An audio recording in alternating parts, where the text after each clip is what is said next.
Well, in one of the most competitive and cutthroat journalism cities in the world, this award, the Scoop of the Year award, probably represents Les Kennedy better than any other, because anyone who knows Les knows that he loved nothing better than seeing his name on page 1 with a big exclusive tag on it.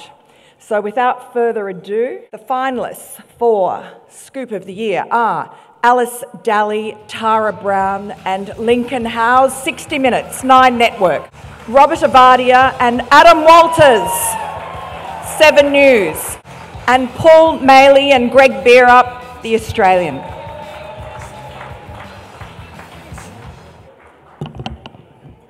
And the winner for tonight, who also wins a 14-night Holland America Line cruise out of Sydney. I saw this name quite a few times up there today. Paul Maley and Greg Bearup from The Australian. Image of Khalid Sharif's Australian son holding the severed head of a Syrian soldier was the scoop that shocked the world. Solid and dogged, Paul Maley and Greg Bearup worked their contacts on the ground in the Islamic community and the security services. Their disturbing story would end up on front pages from Sydney to Cincinnati, bringing home the horrors of Islamic State and Australia's inescapable links to a faraway war.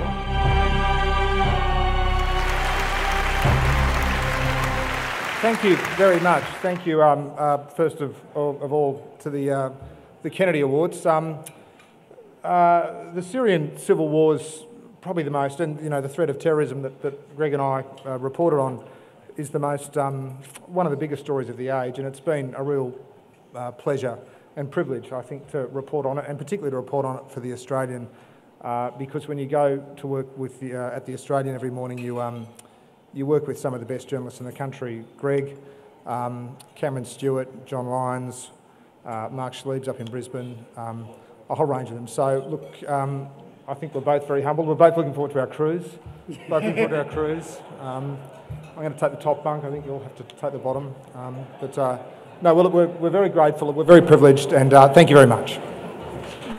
Look, I'd just like to thank my editor at the Weekend Australia magazine, Christine Meadup, who kind of thought of this story at the start that it came to this, and my partner, Lisa Upton. Thank you very much. Bye.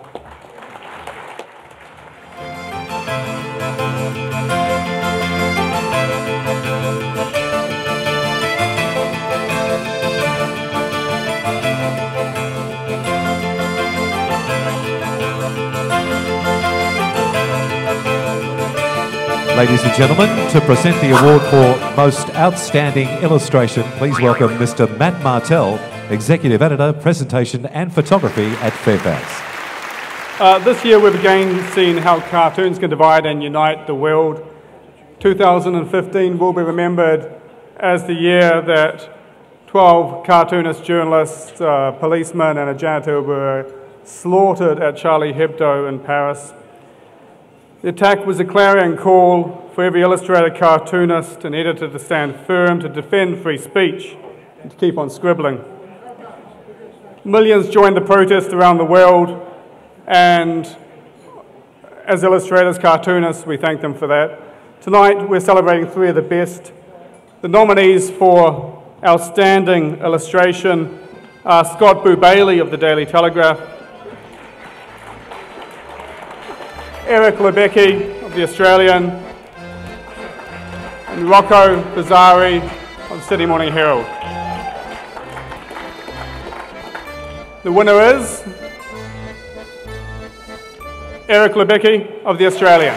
Eric Lebecki has the Liberal government politically marooned, with the front bench and a few interlopers isolated on Gilligan's Island.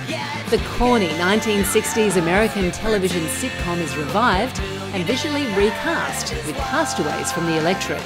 Movie star, Professor and Marianne, here on Gilligan's Island. Hi, I'm not Eric's boss, I'm just Eric's friend and colleague, and he's an amazing illustrator. Good on him and good on everybody.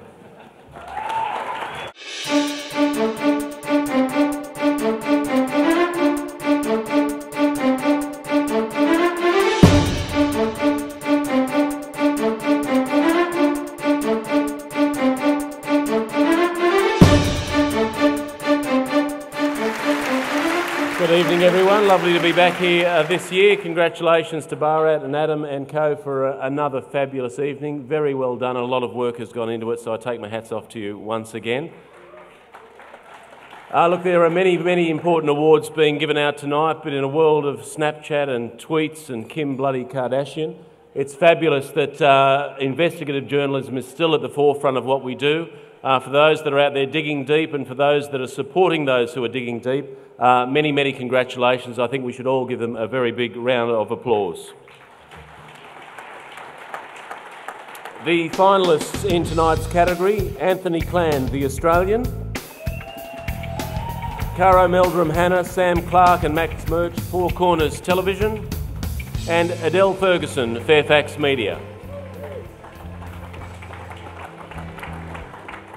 And the winner tonight, once again, Caro Meldrum-Hanna, Sam Clark and Max Murch, Four Corners, ABC TV. Well done.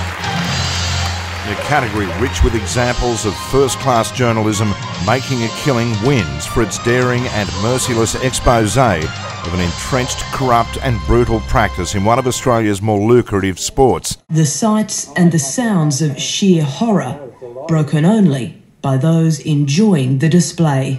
He's fucking dead. Yeah, I know that. You alright? Yeah. You alright? Yeah. You alright? And I seen it in my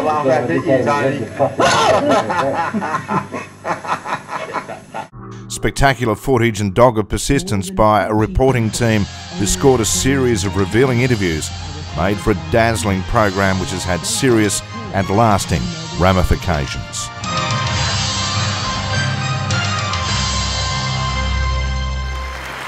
In the speech file bit. Thank you very much to the Kennedy Awards.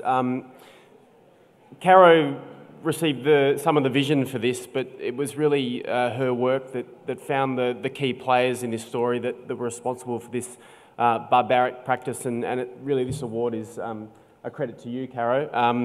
I'd also like to thank TV is a collaborative business, so Sue Spencer, the executive producer, the former executive producer of Four Corners, Michael Nettleship, our fantastic editor who spent many nights not sleeping while he cut this story, James Bray, who dealt with hundreds of hours of vision, and Jeffrey Lyon and Richard McDermott, our crew, who spent time with us over 3 states as we filmed this story. Thank you to all of them, and thank you again to the Kennedy Awards.